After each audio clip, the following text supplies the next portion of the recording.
Hey, Orchinistas and orchid enthusiasts, orchid lovers just like I am. Welcome to the Forever Orchids channel. My name is Tracy. If this is the first time that you're joining me, welcome. I'm so glad you stopped by today. Today is a special day. I'm introducing this Cattleya that I've had in my collection for quite a while now. She's in bloom. Look at that large, gorgeous magenta bloom. This is RLC Pink Empress with a cultivar clonal name called Juicin. It does have an award of merit by the American Orchid Society of 86 points. And let me give you a close-up of this flower here, and let's talk about what we see and how it was described by the judges. On that particular day that plant that originally got awarded in 2001, there were two very shapely, iridescent magenta flowers on one inflorescence. There was a darker section of the lip that was centrally located. The throat is golden yellow with magenta striations, and the ruffled petals were marginally even. The column was a pale magenta, and there was also a very strong substance to the flower itself. The texture was described as matte, and the fragrance was described as pleasing.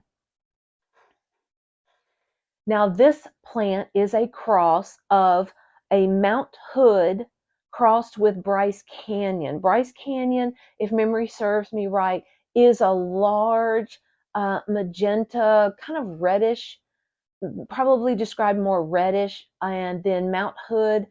A lot of times Mount Hood is white. The cultivar Mary is typically a white alba version, but there is a Mount Hood that is in a lighter pink.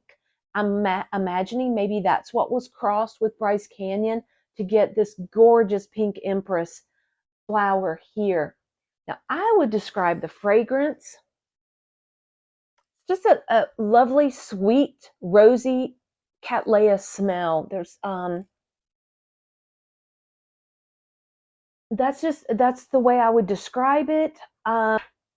This particular plant I have growing in a 6-inch clay pot here with bark, and this is redwood chips, and I've also got it mixed in with some sphagnum moss, and there could very well be some fir bark down in the mixture here.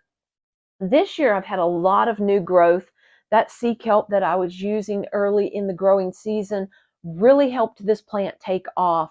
I had at least 3 new growths this year. One of them did not bloom. It produced a flower sheath here, and the flower sheath just ended up drying up, and nothing became of that flower sheath. It did start to grow new roots. Then this flower sheath, or excuse me, this pseudobulb right here is the one that grew, produced this very long inflorescence and flower sheath. This flower sheath is a good 3.5, almost 4 inches long, with the flower shortly coming out from it. I chose not to stake this one because this is off of the pot.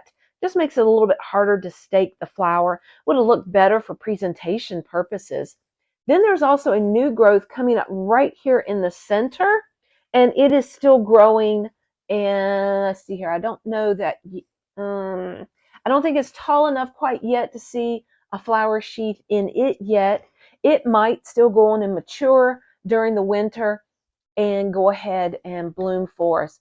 This typically is a fall blooming plant, and it's doing exactly what it was supposed to do.